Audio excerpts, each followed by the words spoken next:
ನಿಮಗೆಲ್ಲ ಗೊತ್ತಿರುವಂಥ ವಿಚಾರ. ಆಲ್ಮೋಸ್ಟ್ ಎಲ್ಲ ಕಾನ್ಸ್ಟಿಟ್ಯೂನ್ಸಿ ಕ್ಯಾಂಡಿಡೇಟು ನಮ್ಮ ಎಲ್ಲ ಶಾಸಕರು ಜೊತೆ ಪ್ರಚಾರ ಮಾಡ್ತಾ ಇದ್ದಾರೆ. ಹೆಚ್ಚುಕಮ್ಮಿ ಒಂದು ಹಂತ ಮುಗಿಲಿಕ್ಕೆ ಬಂದಿದೆ, ಮೊದಲನೇ ಹಂತ. ನಮ್ಮ ಆದಮೇಲೆ ಎರಡನೇ ಹಂತ ಪ್ರಾರಂಭ ಮಾಡಿದೆ.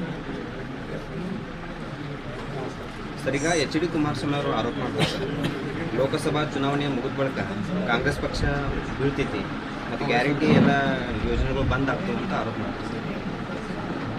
ಸರ್ಕಾರ ಬಿಡೋದು ಗ್ಯಾರಂಟಿ ಕೂಡ ಯೋಜನೆ ಬಂದಾಗಲ್ಲ. ಪದೇ ಪದೇ ಸಿ ಎಂ ಅವರು ಯಾಕೆ ಬಂದೇಕಾಗ್ತಾವ ಅವ್ರಿಗೆ? ಅವ್ರು ಆರೋಪ ಮಾಡ್ತಾರೆ ಸರ್. ಅವ್ರು ಆರೋಪ ಮಾಡ್ತಾರೆ. ಆರೋಪ ಮಾಡಿದ ತಕ್ಷಣ ಆಗೋಲ್ಲ.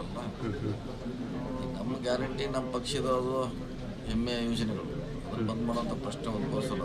ಸಿ ಎಂ ಹೇಳಿದ್ದಾರೆ, ನಮ್ಮ ಡಿ ಸಿ ಎಂ ಹೇಳಿದ್ದಾರೆ, ಅದ್ರಲ್ಲಿ ಪ್ರಶ್ನೆ ಇಲ್ಲ. ಅವ್ರು ಹೇಳ್ತಿರ್ತಾರೆ, ರಾಜಕೀಯ ಭಾಷಣ ಮಾಡ್ತಾರೆ. ಸರ್, ಲೋಕಸಭಾ ಚುನಾವಣೆ ಮುಗಿದ ನಂತರ ಕಾಂಗ್ರೆಸ್ ಪಕ್ಷ ಇಬ್ಬಾಗವಾಗ್ತದೆ ಅಂತ ನಡೆಯವರು ನಿನ್ನೆ ಚಿಕ್ಕೋಡಿದ ಆರೋಪ. ಅದನ್ನು ಇಬ್ಬಾಗ ಆಗೋ ಪ್ರಶ್ನೆ ಇಲ್ಲ. ಒಟ್ಟಾಗಿನ ಪಕ್ಷ ಇದೆ, ಒಟ್ಟಾಗಿ ಇರ್ತೀವಿ. ಈಗ ಹೇಳಿದಲ್ಲ, ರಾಜಕೀಯ ಆರೋಪ ಮಾಡಲಿಕ್ಕೆ ಭಾಷೆನಾಗ ಏನು ಬೇಕಲ್ಲ. ಅವ್ರು ಡೆವಲಪ್ಮೆಂಟ್ ಅಂತ ಏನಿಲ್ಲ.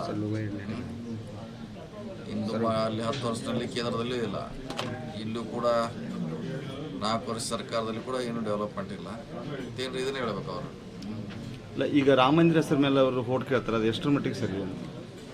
ರಾಮ ಮಂದಿರ ಎಲ್ಲೂ ಹೇಳ್ತಾನೆ ಇಲ್ಲ. ಎಲ್ಲಿ ಹೇಳಿದಾರೆ ಅವರು?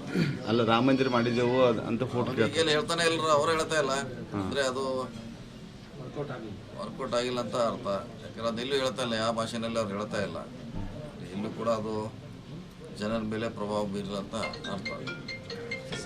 ಸರ್, ಈಗ ರಾಜ್ಯದಲ್ಲಿ ತೀವ್ರ ಬರಗಾಲ, ಈ ಕ್ಷೇತ್ರದಲ್ಲಿ ಬಹಳಷ್ಟು ಪ್ರಮುಖ ನದಿಯಾದಂಥ ಕೃಷ್ಣ ಸಂಪೂರ್ಣವಾಗಿ ಸತ್ತು ಹೋಗ್ತಾ ಇದೆ. ಅದಕ್ಕೆ ತಾವು ಯಾವುದಾದ್ರು ಸರ್ಕಾರಕ್ಕೆ ಮಹಾರಾಷ್ಟ್ರ ಸರ್ಕಾರ ಈಗ ನಮ್ಮ ಸಿ ಎಂ ಅವರು ಮಾತಾಡಿದ್ದಾರೆ, ಪತ್ರವನ್ನು ಬರೆದಿದ್ದಾರೆ. ಚೀಫ್ ಸೆಕ್ರೆಟರಿ ಸತತವಾಗಿ ಸಂಪರ್ಕದಲ್ಲಿದ್ದಾರೆ. ವರ್ಷ ಬಿಡುವಂಗೆ ಬಿಟ್ಟರೆ ಒಳ್ಳೆಯದ. ಸಂಪೂರ್ಣ ಬತ್ತಿಲ್ಲ ಸರ್, ಇನ್ನೂ ಬತ್ತಿಲ್ಲ. ಇನ್ನೂ ಇದೆ, ಇನ್ನೂ ಇದೆ. ನಾವು ನೋಡ್ತಾನೆ ಇದೆ, ಇನ್ನೂ ಇದೆ. ಹತ್ತನೇ ತಾಲೂಕಿನ ಹಲವು ಹಳ್ಳಿಗಳಿಂದ ಸಂಪೂರ್ಣವಾಗಿ ಅದು ಕೂಡ ಸಮಸ್ಯೆ ಇಲ್ಲ. ಇನ್ನೂ ಒಂದು ತಿಂಗಳ ಈ ಮಂತ್ ಎಂಡ್ವರೆಗೆ ಇಬ್ಬರಿಗೆ ಜಲಾಶಯ ಕೆಳಭಾಗದೆಲ್ಲ ಬಂದಾಗಿದೆ. ಏನಿದ್ರು ಕೂಡ ನಾವು ಮೇದಲ್ಲಿ ಚಿಂತನೆ ಮಾಡಬೇಕಾಗಿದೆ. ಸೊ ಅದು ಇಡ್ಕಲ್ ಡ್ಯಾಮ್ನಿಂದ ಬಿಡಲಿಕ್ಕೆ ಚರ್ಚೆ ಮಾಡ್ತಾ ಇದ್ವಿ, ಯಾವ ರೀತಿ ಬೆಳೆಸಬೇಕು TMC ಅಂತ.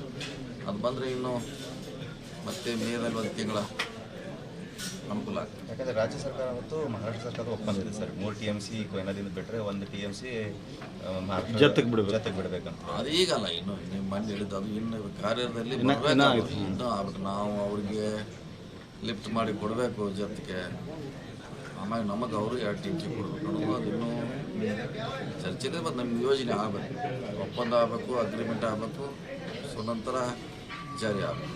ಸರ್, ಉತ್ತಮ್ ಪಾಟೀಲ್ ಯಾವಾಗ ಬರ್ತಾರೆ ಕಾಂಗ್ರೆಸ್? ನಮ್ದು ಅವ್ರದ್ದು ಮಾತುಕತೆ ಆಗಿದೆ. ಆಗಿದ್ದಾರೆ, ಭೇಟಿಯಾಗಿದ್ದೀವಿ. ಅವ್ರೇನು ನಮ್ಮ ಪಾರ್ಟ್ ಇದ್ದಂಗೆ, ಅದೇನು ಕಾಂಗ್ರೆಸ್ಸಿನ ಪಾರ್ಟ್ ಅದೇನು ಮತ್ತು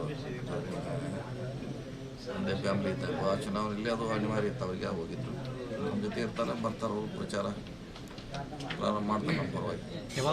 ಜಾಯ್ನ್ ಆಗುತ್ತೆ ಸರ್? ಜಾಯ್ನಿಂಗ್ ಆಗೋದು ನೋಡೋಣ. ಇನ್ನೂ ತೀರ್ಮಾನ ಆಗಿಲ್ಲ ಯಾವಾಗ ಆಗ್ಬೇಕಂತ. ಅದರ ಪ್ರಚಾರ ಈಗ ಮಾಡಿಸ್ ಪ್ರಾರಂಭ ಮಾಡ್ತೀವಿ ಶೀಘ್ರದಲ್ಲಿ ಜಾಯ್ನ್. ಸರ್, ನಾಮಿನೇಷನ್ ಯಾವಾಗ? ನಾಮಿನೇಷನ್ ಏನು ಫಿಕ್ಸ್ ಮಾಡಿಲ್ಲ. ನಮ್ಮ ಮುಖಂಡರ ಜೊತೆ ಚರ್ಚೆ ಮಾಡ್ತೀವಿ. ಪ್ರಮುಖರು ಯಾರಾದರೂ ಚಿಕ್ಕೋಡಿ? ಈಗಿಲ್ಲ, ಅವರೇ ಸಿ ಎಂ ಬರ್ತಾರೆ, ಡಿ ಸಿ ಎಂ ಬರ್ತಾರೆ. ಅವ್ರು ಇನ್ನೂ ಫಿಕ್ಸ್ ಆಗಿಲ್ಲ. ಬಂದರೆ ನಿಮ್ಗೆ ಹೇಳ್ತೀವಿ. Okay, thank you sir.